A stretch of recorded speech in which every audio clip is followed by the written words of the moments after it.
हाँ तो प्यारे बच्चे, फिर से आप लोगों का एक नए टॉपिक में स्वागत है। आज का टॉपिक है फ्लेमिंग का दक्षिण हस्त नियम।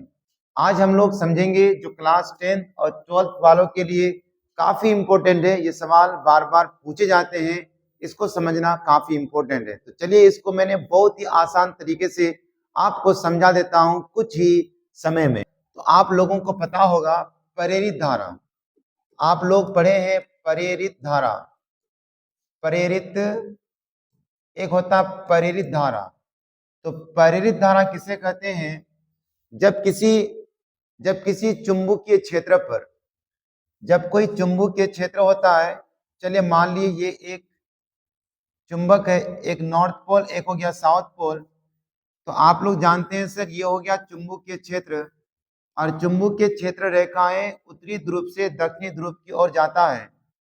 तो ये चुंबकीय क्षेत्र पे अगर यहाँ पे एक किसी चालक तार को गति कराया जाए, फिर समझिए, जब किसी चुंबकीय क्षेत्र पर किसी चालक तार को गति कराया जाता है तो उस चालक तार पर एक करेंट उत्पन्न होता है, उस पर विद्युत धारा उत्पन्न होता है, जिसे हम लोग प्रेरित धारा के नाम से जानते हैं। या तो आप इस चालक तार को स्थिर रखिए और इस चुंबक को आप आगे पीछे करिए, यानी चालक तार और चुंबक के बीच गति होना चाहिए। या तो गति चुंबक में हो या गति चालक तार में हो। अगर इन दोनों में गति कोई एक करता है तो इस चालक तार में एक करेंट, एक धारा उत्पन्न होता है, जिसे हम लोग प्रेरित धारा कहते हैं। तो इसी धारा की दिशा को बताने के लिए, इसी धारा की दिशा को जानने के लिए फ्लेमिंग ने दाएं हाथ से एक नियम दिया, जिसे फ्लेमिंग का दक्षिण हस्त नियम कहते हैं। तो आपको दक्षिण हस्त नियम समझ में बैठ गया? फिर से बोलता हूं, प्रेरित धारा की दिशा बताने के लिए या प्रेरित धारा की दिशा ज्ञात करने के लिए फ्लेमिंग ने दाएं हाथ का एक नियम दिया, जिसे फ्लेमिंग का दक्षिण हस्त नियम कहते हैं। तो हम लोगों को फ्लेमिंग का दक्षिण हस्त नियम समझ में आ गया। फ्लेमिंग का दक्षिण हस्त नियम कहते हैं किसे? लेकिन आपको इतना लिखने से नंबर नहीं मिलेगा, आपको लिखना पड़ेगा इसका स्टेटमेंट, यानी इसका कथन। इसका लिखना पड़ेगा सर कथन। इसने कथन क्या दिया था? इसने कथन दिया था अपने दाएं हाथ की 3 उंगलियां, फिर वही 3 उंगलियां जो हम लोग फ्लेमिंग के वाम हस्त नियम में पढ़े थे। एक हो गया आपका मध्यमा, एक हो गया तर्जनी, एक हो गया अंगूठा। फ्लेमिंग के वाम हस्त नियम में बाएं हाथ को लिए थे और दक्षिण हस्त नियम में दाएं हाथ को लेंगे। और जहां तक कंफ्यूज मत करना, दक्षिण हस्त नियम मतलब दाएं हाथ, और द से दक्षिण और द से दायां भी होता है।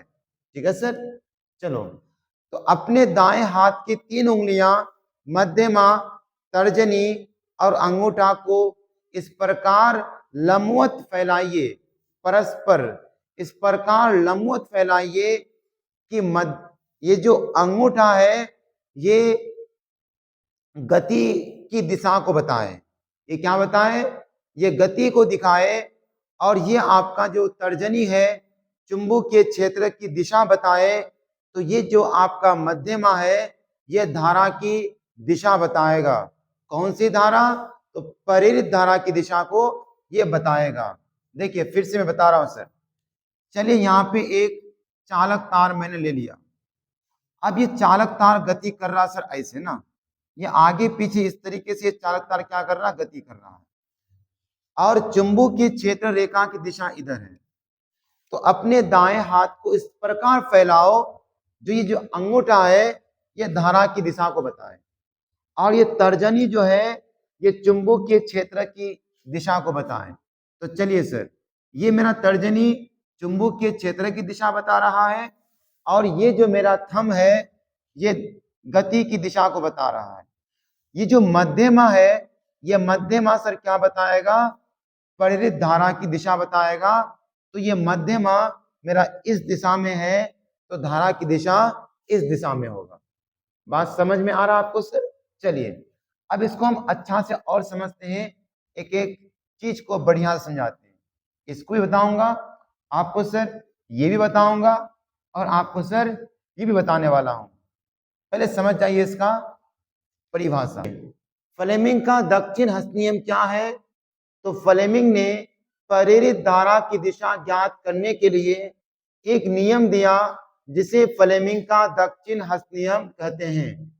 अपने दाएं हाथ की 3 अंगुलियां मध्यमा, तर्जनी और अंगूठा को परस्पर इस प्रकार लंबवत फैलाए कि अंगूठा गति की दिशा को बताए और तर्जनी चुंबकीय क्षेत्र की दिशा को बताए, तो मध्यमा प्रेरित धारा की दिशा को बताए। इतना ही लिखना है सर आपको फुल मार्क्स मिलने वाला है। इसको समझिए और अच्छा तरीके से एक बार। क्या बोला? अपने दाएं हाथ की 3 अंगुलियां, तो अपने दाएं हाथ की ये 3 अंगुलियां लेना और इसको लंबवत फैलाना। लंबवत करने का मतलब ये अंगूठा इस तर्जनी के लंबवत हो, ये मध्यमा इस तर्जनी के लंबवत हो, और ये जो तर्जनी है इसके लंबवत हो, और ये अंगूठा के भी लंबवत हो।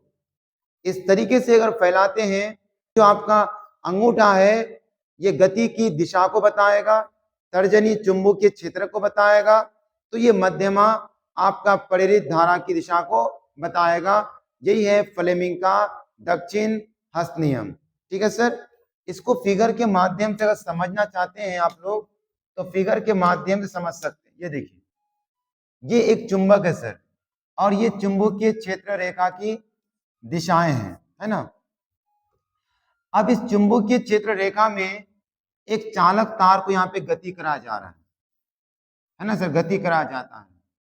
तो इस चालक तार में जो करंट उत्पन्न होगा, इस चालक तार में जो धारा उत्पन्न होगा, उस धारा को हम लोग प्रेरित धारा कहेंगे।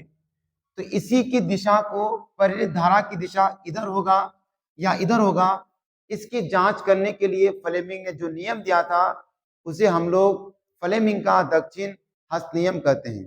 ठीक है सर, आज इतना ही। फिर मिलते हैं हम लोग एक नए टॉपिक के साथ। वीडियो देखने के लिए आप लोगों का बहुत बहुत धन्यवाद।